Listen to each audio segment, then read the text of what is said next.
Corona virus ప్రపంచాన్ని ఎంత అతలాకుతలం చేసిందో, ప్రపంచాన్ని ఎంతలా భయభ్రాంతులుగా మానవాళిని ఎంతగా భయభ్రాంతులకు గురి చేసిందో మనందరికీ తెలిసిందే. సో, అనేక మందికి తల్లులకి తండ్రుల్ని, తండ్రులకి తల్లుల్ని, పిల్లలకి తమ తల్లిదండ్రులని, వాళ్ళ యొక్క రిలేటివ్స్‌కి, వాళ్ళ యొక్క బంధుమిత్రులందరికీ కూడా ఎంతలా తీరని దుఃఖాన్ని కరోనా వైరస్, కోవిడ్ ఈ వైరస్ ఎంతగా మన మీద యావత్ ప్రపంచం మీద ఎంత ప్రభావితం చూపించిందో మనందరికీ ఆల్రెడీ తెలిసిందే. అయితే అలాంటి వైరస్సే ఈరోజు ప్రపంచాన్నంతటిని కూడా కదిలిస్తుంది. ఆ వైరస్ మీ అందరికీ తెలిసిందే, మంకీ పాక్స్. మీ అందరికీ ఇప్పటికే ప్రజెంట్ ప్రపంచాన్నంతా కూడా అతలాకుతలం చేస్తున్న ఈ వైరస్, అసలు ఈ వైరస్ ఎక్కడి నుంచి వచ్చింది, మంకీ పాక్స్ అనే ఈ వైరస్ ఎక్కడి నుంచి వచ్చింది అనే దీని గురించి కంప్లీట్ డీటెయిల్స్ ఈ వీడియోలో మనం చూద్దాం. అసలు మంకీ పాక్స్ అనే ఈ వైరస్ 1950లో కోతుల నుండి ఈ మంకీ పాక్స్ వైరస్ కోతుల ద్వారా ఈ మంకీ పాక్స్ అనే వైరస్ ప్రపంచానికి పరిచయం అయింది.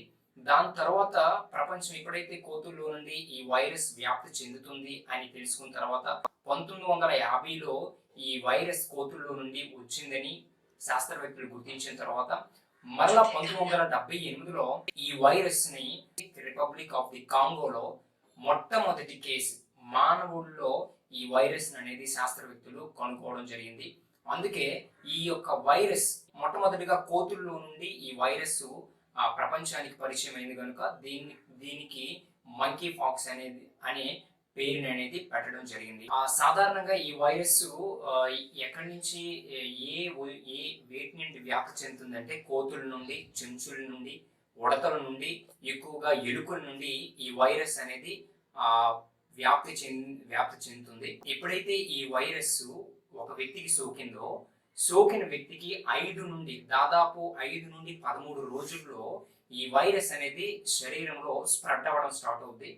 ఈ వైరస్ స్ప్రెడ్ అయిన తర్వాత ఈ వైరస్ యొక్క లక్షణాలు 14 నుండి 21 రోజుల్లో ఈ వైరస్ యొక్క లక్షణాలు అనేది బయటికి కనిపించడం అనేది జరుగుతుంది. ఈ వైరస్ ఎంత భయంకరమైనదంటే ఈ వైరస్ 10 మందిలో ఒకరు చనిపోతున్నారని WHO వరల్డ్ హెల్త్ ఆర్గనైజేషన్ ఈ వైరస్ గురించి ఒక నివేదికను అనేది రిలీజ్ చేయడం జరిగింది. అదేవిధంగా WHO వరల్డ్ హెల్త్ ఆర్గనైజేషన్ మరొక నివేదికను రిలీజ్ చేసింది. ఏంటంటే ఈ యొక్క వ్యాధి, ఈ వైరస్ అనేది ఎక్కువగా యూరప్, ఆఫ్రికా దేశాల్లో ఎక్కువగా స్ప్రెడ్ అవుతుంది.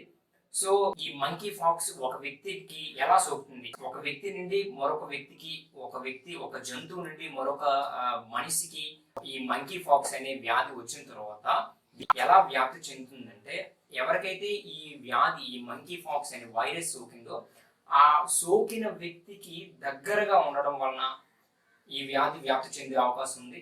రెండవదిగా ఈ వ్యాధి ఎవరికైతే సోకిందో, ఎవరైతే ఈ వైరస్ బారిన పడ్డారో వాళ్ళకితో లైంగిక సంపర్కం వల్ల, సెక్షువల్ రిలేషన్ లో ఉండడం వలన ఈ వ్యాధి స్ప్రెడ్ అయ్యే ఛాన్స్ ఉంటుందని వరల్డ్ హెల్త్ ఆర్గనైజేషన్ వారు తెలియచేయడం జరిగింది. ఇంకా ఈ వైరస్ ఎలా సోకుతుందంటే, ఈ మంకీ పాక్స్ అనే వైరస్ వచ్చిన తర్వాత ఆ వ్యక్తికి గాయాలు అవ్వడం, అంటే చిన్న చిన్న పుండ్లులా కావడం, ఆ యొక్క గాయాలను తాకడం వలన కూడా ఈ వ్యాధి అనేది స్ప్రెడ్ అయ్యే ఛాన్స్ ఉంది. ఒక్కసారి ఈ వైరస్ అనేది శరీరంలోకి ప్రవేశించిన తర్వాత ఆ యొక్క వ్యాధి సోకిన వ్యక్తిలో కనిపించే లక్షణాలు ఏంటంటే, విపరీతమైన జ్వరం రావడం, తలనొప్పి రావడం, అలసట రావడం, కాళ్ళు చేతుల మీద బొబ్బలు,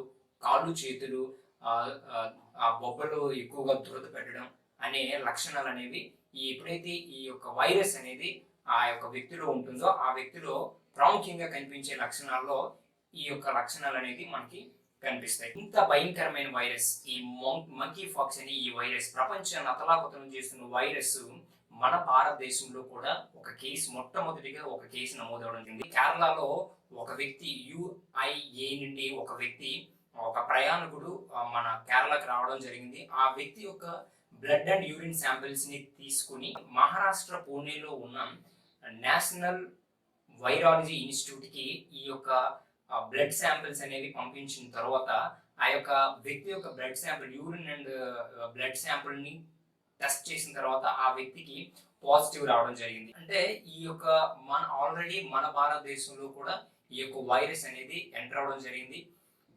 సో ఇంతగా ప్రభావితం చేస్తున్న, ఇంతగా భయాందోళనకు గురి చేస్తున్న మరొక కరోనా వైరస్ మళ్ళీ వస్తదేమో అని ఇంతలా భయపెడుతున్న ఈ యొక్క వ్యాధి నుండి, ఈ వ్యాధి రాకుండా మనం ఏం చేయాలి?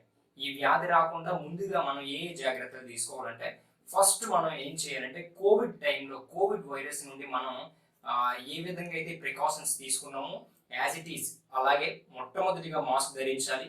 రెండోదిగా ఎక్కువగా రద్దీగా ఉండే ప్రాంతాల్లోనికి మనం వెళ్ళకూడదు, అక్కడ నిలబడకూడదు.